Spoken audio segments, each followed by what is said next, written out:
This is one of those things we hardly ever stop and reflect on. He remembers the name of your childhood best friend.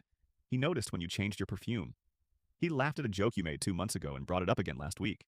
And from the outside, it just looks like attention. It looks like someone being present. But something about it feels different, heavier, more intentional. Like he isn't just listening, he's collecting.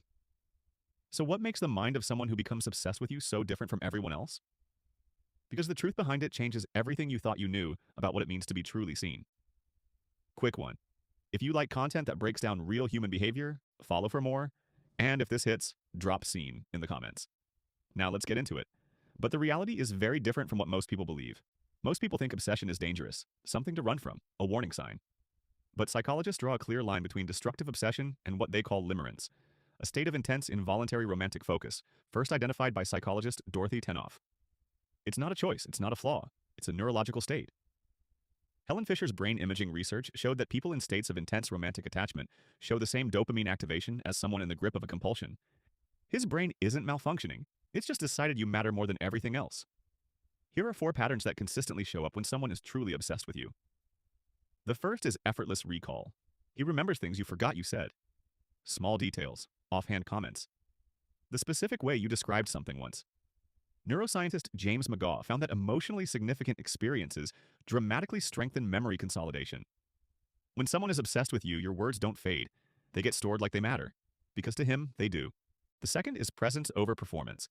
He doesn't try to impress you with grand gestures, he just keeps showing up. Quietly, consistently. Psychologist John Bowlby's attachment theory describes this as proximity seeking, a deep biological drive to remain close to the person who has become your primary attachment figure. He's not performing, he's pulled. The third is invisible prioritization. He rearranges things for you without announcing it. His schedule shifts, his plans adjust. You never asked him to. He just does it. Research on obsessive passion by psychologist Robert Vallerand found that when someone is in a state of deep romantic fixation, the object of their focus unconsciously shapes their entire decision-making architecture. You're not just in his life, you're reorganizing it. The fourth is heightened emotional sensitivity. He picks up on your energy before you speak. He notices the shift in your tone, the slight tension in how you typed that message.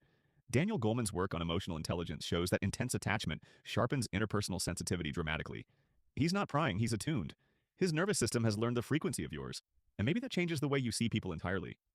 Obsession gets called unhealthy, but sometimes it's just someone whose brain locked onto you and never found a reason to let go. Someone who pays attention not because they're trying to, but because they genuinely cannot stop noticing you. That's not a red flag. That's someone who is completely, quietly, irreversibly yours. Drop a comment below. Have you ever felt someone was truly obsessed with you? And how did it make you feel? I read every single one. See you in the next one.